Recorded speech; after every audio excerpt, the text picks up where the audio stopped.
Number 1. Crash Landing on You. Crash Landing on You may sound too surreal to be based on the truth, as our female lead was windblown all the way towards the border of North Korea. However, according to screenwriter Park Ji-yoon, a similar event happened in 2008. In particular, news stations at the time had reported that while rowing with her friends, actress Jung Young encountered a strong wind due to bad weather and was swept towards the shores of North Korea, then chased by the North Korean Coast Guard. This rare incident gave Park Ji-yoon the first idea for her drama. She said, "It was a major incident that was all over the news. That's when I first realized, is North Korea that close?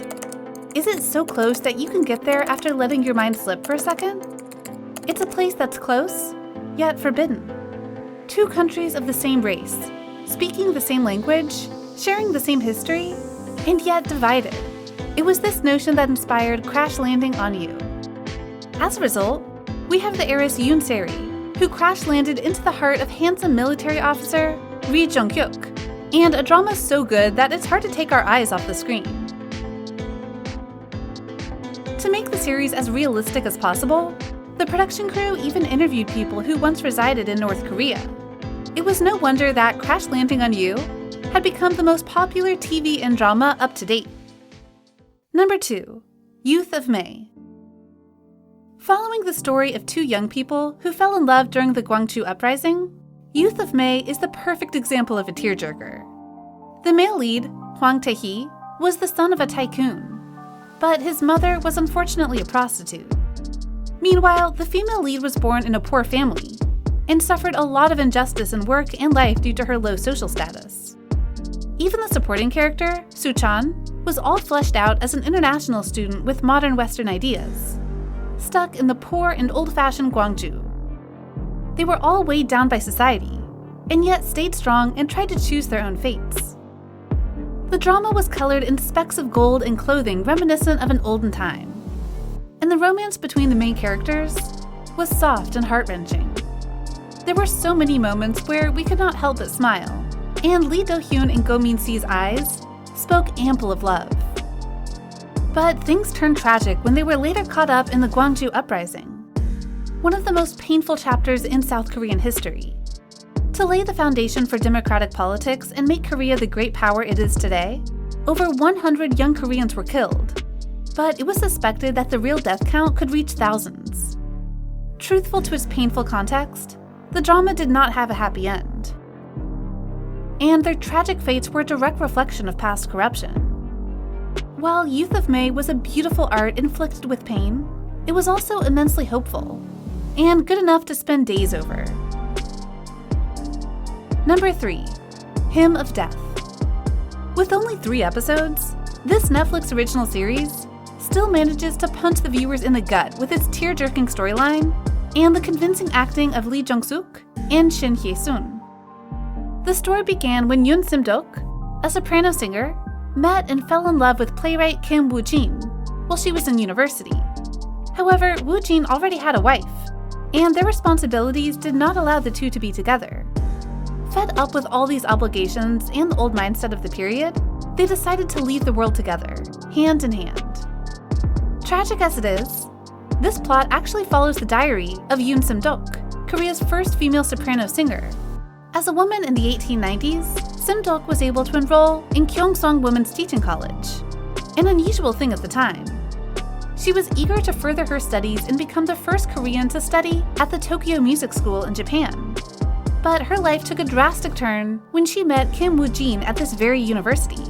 Woo-jin was a man of art, always craving freedom and self-expression through his works.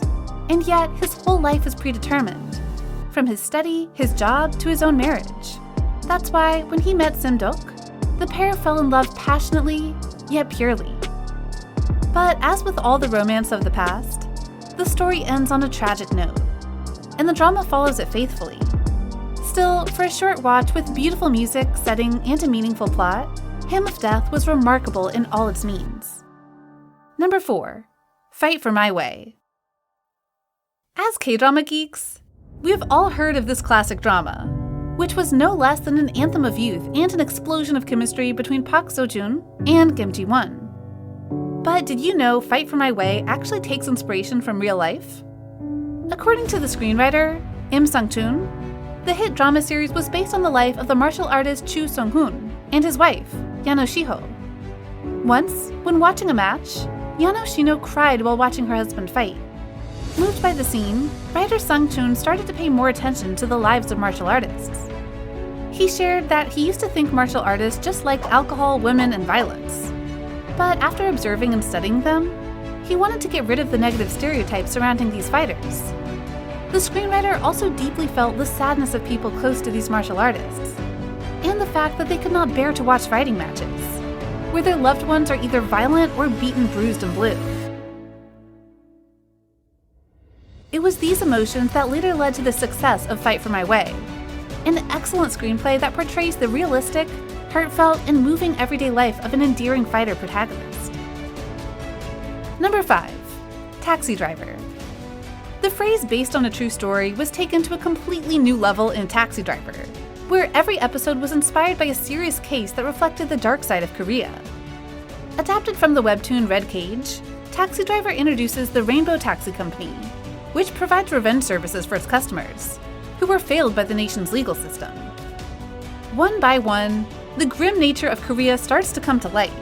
The first episode digs up the Cho Ju-soon case, where a child rapist got to walk free after serving for only 12 years, and even received 1.2 million won per month from the government.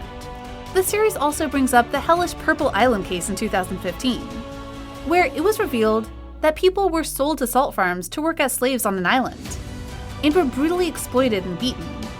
They tried to escape and report to the law, only for the police themselves to cover it up.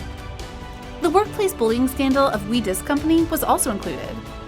In 2018, a leaked video showed Yang Jin-ho, the company president, repeatedly slapping his staff and asking them to kneel. He even forced employees to eat garlic and hot chili sauce, and demanded company managers to dye their hair according to his preferences. Even worse, the leaked video was not even taken sneakily, but was filmed so that Jin-ho can keep a memorial that he was above all. Throughout its 16-episode run, Taxi Driver had managed to dig up a lot of other cases, from the Joy Killer case in 2005 to the recent Nth chat room event that enraged the entire public. Taxi Driver tells us that Korea is no perfect land. It fails all of these victims, yet at the same time, delivers a fantasy that these criminals were eventually rightfully punished. With convincing acting and attractive storytelling, this is a drama that you wouldn't want to miss. Number 6. Move to Heaven. K-dramas bring to the screen many different careers in society, but Move to Heaven gets creative as it delivers us the life of trauma cleaners. This series was inspired by an essay called Things Left Behind, which describes the lonely deaths of people who live alone and hoard objects due to mental illnesses. It reflects the increasing reality of South Korean people having to live on their own, whether they like it or not. These people are called the Godoksa, and as their number grows, several questions arrive. What will happen after they die? Who will clean up their spaces and remember their lives? Move to Heaven tries to answer these questions. It introduces 20-year-old Han Guru, who has a stellar memory and intelligence, and yet struggles to empathize with people. This makes him the perfect trauma cleaner, to clean up things left behind by those deceased. The film explored a series of Korean social issues in a deeply emotional, yet not excessive way. It doesn't go deep into mental illness, but highlights a huge range of social issues, like domestic violence, LGBTQ discrimination, and at the same time, reinforces the diversity in life and even in death. Move to Heaven is powerful because of this diversity. Guru was unable to express sympathy for the deceased, but instead, he gave them something much better: memory and respect. There's always a feeling that we get when seeing art based on the truth, and this is what makes these dramas all the more impactful. Do you have any other dramas to share? Just comment your opinion down below. And if you want more videos like this, like, share, and subscribe to bbalidrama. We'll come back soon. See ya!